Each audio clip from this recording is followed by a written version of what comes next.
ইশরাকের ক্ষমতা গ্রহণ বা ইশরাকের শপথ গ্রহণে বাধা সৃষ্টি করে আজ আমরা আবারও স্বৈরাচারী মানসিকতার বহিঃপ্রকাশ দেখতে পাচ্ছি। প্রিয় তরুণ প্রজন্মের ভাই বোনেরা, নিরপেক্ষতা এবং বিশ্বাসযোগ্যতাই কিন্তু অন্তর্বর্তীকালীন সরকারের প্রধান পুঁজি। তাই তাদের প্রতি আমাদের আহ্বান থাকবে, তাদের প্রতি আমাদের পরামর্শ থাকবে। জনগণের বিশ্বাস, ভালোবাসা নষ্ট হয় অন্তর্বর্তীকালীন সরকারের এমন কোনো পদক্ষেপ নেওয়া ঠিক হবে না। তরুণ প্রজন্মের প্রিয় ভাই বোনেরা, আপনারা সবাই বিশ্বব্যাপী অনলাইন কেনাকাটা সম্পর্কে জানেন। অনলাইন ভিত্তিক জায়ান্ট প্রতিষ্ঠান আমাজন, ইবে কিংবা আলিবাবার মতন বিশ্ববিখ্যাত ই কমার্স প্ল্যাটফর্মের জন্য হাজারো পণ্যের চাহিদা রয়েছে। এইসব প্ল্যাটফর্মের সঙ্গে সংশ্লিষ্ট অনেকের সঙ্গে আমি ব্যক্তিগতভাবে কথা বলেছি।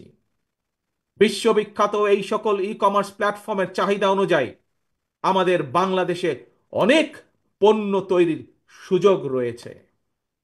আমাজনের মতন বিশ্ব বৈশ্বিক অনলাইন প্ল্যাটফর্মকে সামনে রেখে আমরা আমাদের দেশে ক্ষুদ্র এবং মাঝারি শিল্পের উৎপাদন বাড়ানোর সুযোগ গ্রহণ করতে পারি, সুযোগ আমরা তৈরি করতে পারি, সুযোগ আমরা নিতে পারি। বিশ্ববিখ্যাত ই কমার্স প্রতিষ্ঠানের চাহিদা মিটিয়ে কিভাবে বিশ্ববাজারে প্রবেশ করা যায়, এর জন্য এরই মধ্যে যারা এক্সপার্ট আছেন তাদের সাথে আমরা আমাদের টিম নিয়ে কাজ শুরু করেছি এরই ভিতরে। প্রিয় ভাই বোনেরা, বাংলাদেশের বহু তরুণ প্রজন্মের সদস্য অনলাইনে কাজ করেন কিংবা করছেন কিংবা করার ইচ্ছে রয়েছে। আপনাদের জন্য কর্মসংস্থান এবং নিরাপদ কর্মপরিবেশ নিশ্চিত করতেও আমাদের উদ্যোগ রয়েছে। আমি জানি শিক্ষিত তরুণ প্রজন্মের সামনে বর্তমানে ফ্রিল্যান্সিং একটি অত্যন্ত আকর্ষণীয় সেক্টর। দেশে এই মুহূর্তে প্রায় 10 লক্ষের মতন ফ্রিল্যান্সার আউটসোর্সিং এর মাধ্যমে $100 কোটি বেশি আয় করতে সক্ষম হচ্ছেন। আউটসোর্সিং এর সঙ্গে যুক্ত বেশ কিছু মানুষের সঙ্গে আমি কথা বলেছি।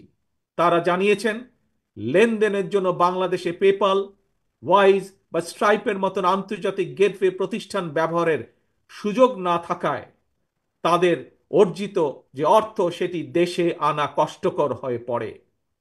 আমি মনে করি সবার আগে এই ধরনের যে সমস্যা, সেই সমস্যার সমাধান করা উচিত। প্রিয় উপস্থিতি, এই বিষয়টি নিয়ে আমি গত 1 দশক ধরে বেশ অনেকবার কথা বলে এসেছি। বিএনপি মনে করে প্রায়োরিটি বেসিসে দেশের IT entrepreneur, e commerce sector এবং ফ্রিল্যান্সারদের সুবিধায় পেপালের মতন আন্তর্জাতিক গেটওয়ে প্রতিষ্ঠান সুবিধা বাস্তবায়ন করা উচিত। বাংলাদেশে পেপাল সুবিধা নিশ্চিত করা গেলে, যার লক্ষ্য আমাদের রয়েছে, তাহলে লক্ষ লক্ষ ফ্রিল্যান্সারদের কাজের সুযোগ বাড়ার পাশাপাশি দেশে রেমিটেন্সের পরিমাণও বাড়বে ইনশাল্লাহ। প্রিয় তরুণ প্রজন্মের ভাই ও বোনেরা, প্রতিকারের চেয়ে প্রতিরোধী উত্তম। এই নীতির আলোকে দেশের জনগণের স্বাস্থ্যসেবা নিশ্চিত করা বিএনপির পরিকল্পনার আরেকটি গুরুত্বপূর্ণ অগ্রাধিকার। জনসচেতনার মাধ্যমে অনেক ধরনের রোগ থেকে নিজেদেরকে মুক্ত রাখা যায়। নাগরিকদের স্বাস্থ্যসেবা নিশ্চিত করতে বিএনপি 1 থেকে 3 বছরের স্বল্প মেয়াদী এবং দীর্ঘমেয়াদী পরিকল্পনা হাতে নিয়েছে। এর একটি অংশ হিসাবে প্রতিটি গ্রামে আমরা হেলথ কেয়ার ওয়ার্কার নিয়োগ দেওয়ার পরিকল্পনা নিয়েছি। এই হেলথ কেয়ার ওয়ার্কারদের 80% হবেন নারী। অর্থাৎ সারা বাংলাদেশে যদি আমরা 1 লক্ষ হেলথ কেয়ার নিয়োগ করি, তাহলে তার মধ্যে 80 থেকে 85 হাজার নিয়োগ পাবেন এদেশের নারীরা, যার মাধ্যমে আমরা একটি বিশাল অংশের কর্মসংস্থানের ব্যবস্থা করতে পারব। শুধু তাই নয়, এর পাশাপাশি জনগণের দোরগোড়ায় যাতে স্বাস্থ্যসেবা পৌঁছে দেওয়া যায়, জনগণকে যাতে দ্রুত স্বাস্থ্যসেবা দেওয়া যায়, সেই জন্য সরকারি এবং প্রাইভেট যেই সেক্টর আছে, কিভাবে দুটিকে একত্রিত করে আমরা স্বাস্থ্যসেবা গড়ে তুলতে পারি সেটির বিষয়ে আমরা বিশেষজ্ঞদের সাথে পরামর্শ করছি, আমরা সেটির বিষয়ে কাজ করছি। প্রিয় ভাই বোনেরা, স্বাস্থ্য, পরিবেশ এবং জলবায়ুর পরিবর্তন, এই তিনটির একটি অপরটির উপর প্রভাব রয়েছে। সুতরাং খাল খনন এবং বৃক্ষরোপণের বিষয়টিও বিএনপির অগ্রাধিকার তালিকায় রয়েছে। সারা দেশে পরিকল্পিত উপায়ে বৃক্ষরোপণ করা গেলে জলবায়ুর নেতিবাচক প্রভাব থেকে মোকাবেলা করা সহজ হবে। প্রায় আমরা পত্রিকার পাতায় দেখি যে বাংলাদেশের, বিশেষ করে ঢাকা শহরের যে বাতাস, সেটি বিশ্বের মধ্যে সবচাইতে যে খারাপ শহরগুলো তার একটি দুটির মধ্যেই উঠানামা করছে। এবং শুধু তাই নয়, বৃক্ষরোপণ সহ আরো কিছু ক্লাইমেট পলিসি নির্ধারণের জন্য আমরা এরই ভিতরে কাজ শুরু করেছি বিশেষজ্ঞদেরকে সাথে নিয়ে। আমাদের লক্ষ্য থাকবে একটি নির্বাচিত সরকারের মেয়াদ যখন 5 বছর, 5 বছরের পরে 5 বছরের ভেতরে 25 থেকে প্রায় 30 কোটি বৃক্ষ রোপণ করা, এবং একই সাথে লক্ষ্য থাকবে সামগ্রিকভাবে দেশের যে তাপমাত্রা সেটি 2 থেকে চেষ্টা করা 3 ডিগ্রি পর্যন্ত কমিয়ে নিয়ে আসা। প্রিয় ভাই বোনেরা, গণতন্ত্র পুনঃপ্রবর্তন করে স্বাধীনতার ঘোষক রাষ্ট্রপতি জিয়াউর রহমান এই দেশে উন্নয়ন উৎপাদনের রাজনীতি চালু করেছিলেন। Mother of democracy Begum Khaleda Zia দেশে নারী শিক্ষার প্রসার ঘটিয়েছিলেন। দেশ এবং জনগণের উন্নয়নে বিশেষ করে তরুণ জনগোষ্ঠীকে প্রাধান্য দিয়ে সেজন্য বিএনপিও আগামী দিনের পরিকল্পনা গ্রহণ করছে। তরুণ প্রজন্মের প্রিয় ভাই বোনেরা, জনগণই বিএনপির সকল রাজনৈতিক ক্ষমতার উৎস। তাই আমরা সরকারে না থাকলেও একটি দায়িত্বশীল গণতান্ত্রিক রাজনৈতিক দল হিসাবে তরুণ প্রজন্মের সামনে দেশ এবং জনগণের উন্নয়নে বিএনপির নেওয়া যে বিস্তারিত কর্ম পরিকল্পনা, তার কয়েকটি অগ্রাধিকার কর্মসূচি আজ সংক্ষেপে আপনাদের সামনে আমি তুলে ধরলাম। প্রিয় ভাই বোনেরা, আগামী জাতীয় নির্বাচনে বিএনপি ইনশাল্লাহ জনগণের রায় রাষ্ট্র পরিচালনার সুযোগ পেলে দেশ এবং জনগণের উন্নয়নে পর্যায়ক্রমিকভাবে দলের গৃহীত পরিকল্পনাগুলো বাস্তবায়ন করবে ইনশাল্লাহ। তবে যে কোনো দলের তাদের কর্মসূচি বাস্তবায়ন করতে হলে দরকার একটি জবাবদিহিমূলক সরকার, দরকার একটি নির্বাচিত সরকার। তবে আগামী জাতীয় নির্বাচন অনুষ্ঠান নিয়ে মনে হয় এরই ভিতরে টালবাহানা শুরু হয়েছে বা চলছে। কথিত অল্প সংস্কার আর বেশি সংস্কারের অভিনব শর্তের আবর্তে ঘুরপাক খাচ্ছে আগামী জাতীয় নির্বাচনের ভবিষ্যৎ। এরই ভিতরে জনগণ বিশ্বাস করতে শুরু করেছে সংস্কার নিয়ে সময়ক্ষেপণের আড়ালে অন্তর্বর্তীকালীন সরকারের ভেতরে এবং বাইরে কারো কারো মনে হয় কিছু ভিন্ন উদ্দেশ্য রয়েছে। প্রিয় সমাবেশ, পলাতক স্বৈরাচারের সময় আমরা দেখেছি তারা কিভাবে আদালতকে অবজ্ঞা করেছে, আদালতের রায়কে অবজ্ঞা করেছে। অত্যন্ত দুঃখের সাথে বলতে হয়, পলাতক স্বৈরাচারের পরে যেই সরকারের কাছে দেশের মানুষ আশা করেছিল যে আইনের প্রতি সম্মান থাকবে, আমরা দেখেছি আদালতের রায়ের প্রতি সম্মান না দেখিয়ে যারা ইশরাক হোসেনকে ঢাকা দক্ষিণের মেয়রের দায়িত্ব গ্রহণে বাধা সৃষ্টি করেছে, সেই স্বৈরাচারের সেই একই যে ঘটনা সেটির পুনরাবৃত্তি আমরা দেখতে পাচ্ছি। প্রিয় সমাবেশ, আপনাদের কাছে আমার আজকে জিজ্ঞাসা, যারা আইনের প্রতি শ্রদ্ধা দেখায় না, যারা আদালতের নির্দেশকে অবজ্ঞা করে, তাদের কাছ থেকে আমরা কতটুকু সংস্কার আশা করতে পারি? প্রিয় সমাবেশ, আমি প্রায় একটি কথা বলি, পুঁথিগত সংস্কারের চেয়ে ব্যক্তি মানসিকতার সংস্কার অনেক বেশি জরুরি। নর্থ কোরিয়ার সংবিধানে লেখা রয়েছে Democratic People's Republic of North Korea. সুতরাং কি লেখা আছে তার চেয়েও বেশি যেটি জরুরি তা হলো মেনে চলা। ইশরাকের ক্ষমতা গ্রহণ বা ইশরাকের শপথ গ্রহণে বাধা সৃষ্টি করে আজ আমরা আবারও স্বৈরাচারী মানসিকতার বহিঃপ্রকাশ দেখতে পাচ্ছি। প্রিয় তরুণ প্রজন্মের ভাই বোনেরা, নিরপেক্ষতা এবং বিশ্বাসযোগ্যতাই কিন্তু অন্তর্বর্তীকালীন সরকারের প্রধান পুঁজি।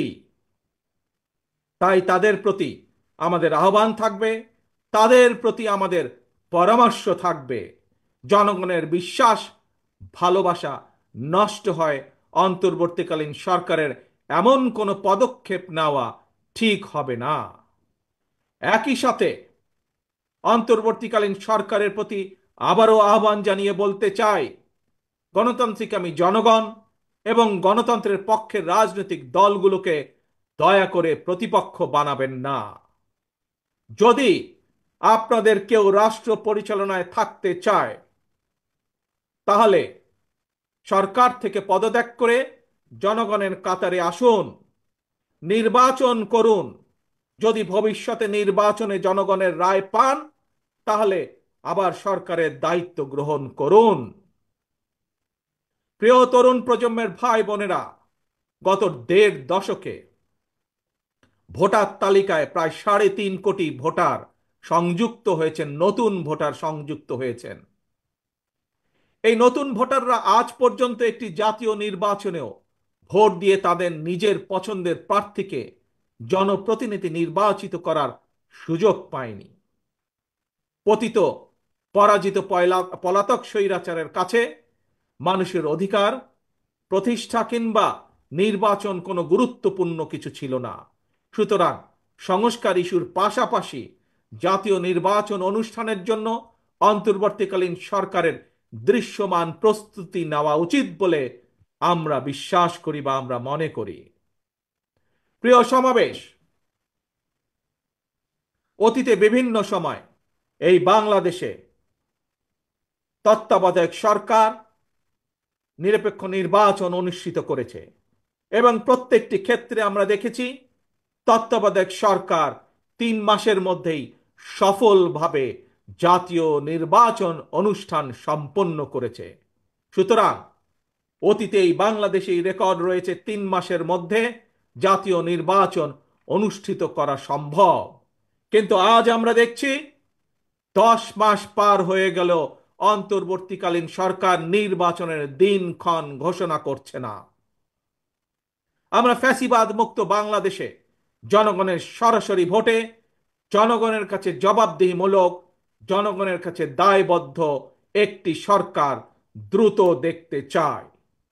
অন্তর্বর্তীকালীন সরকারের প্রতি আহ্বান, আগামী ডিসেম্বরের মধ্যেই জাতীয় নির্বাচন অনুষ্ঠিত হতে হবে।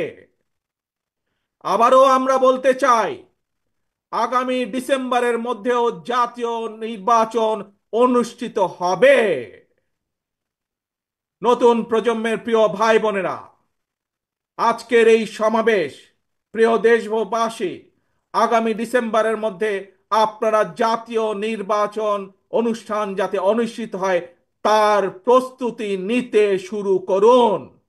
কারা রাষ্ট্র পরিচালনা করবে, কারা আপনাদের প্রতিনিধি হবে, জাতীয় নির্বাচনে আপনারা ভোট দিয়ে আপনাদের সেই প্রতিনিধিকে আপনারা নির্বাচিত করবেন।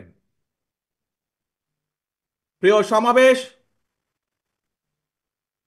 শহীদ রাষ্ট্রপতি জিয়ার সৈনিক দেশনেত্রী বেগম খালেদা জিয়ার কর্মীদের প্রতি আহ্বান জানিয়ে বলতে চাই, আপনারা জনগণের কাছে যান, তাদের প্রত্যাশা জানার চেষ্টা করুন, তাদের প্রত্যাশা বোঝার চেষ্টা করুন, জনগণের মন জয় করুন। কারণ জনগণই বিএনপির সকল রাজনৈতিক ক্ষমতার উৎস। প্রিয় দেশবাসী, প্রিয় সমাবেশ, প্রিয় ভাই বোনেরা, এবার আমি আপনাদের সামনে একটি ছোট্ট স্লোগান তুলে ধরতে চাই। মন দিয়ে দয়া করে সবাই শুনবেন। প্রথমে আমি স্লোগানটি বলবো, মন দিয়ে শুনবেন। তারপরে দ্বিতীয়বার আবারও আমি বলবো, তখন দয়া করে সকলে আমার সামনে স্লোগানটি আপনারা একই সাথে বলবেন। দিল্লি নয়, পিন্ডি নয়, নয় অন্য কোনো দেশ, সবার আগে বাংলাদেশ। প্রিয় সমাবেশ বলুন, প্রিয় দেশবাসী বলুন, দিল্লি নয়, পিন্ডি নয়, নয় অন্য কোন দেশ, সবার আগে বাংলাদেশ। আল্লাহ হাফেজ। বাংলাদেশ জিন্দাবাদ।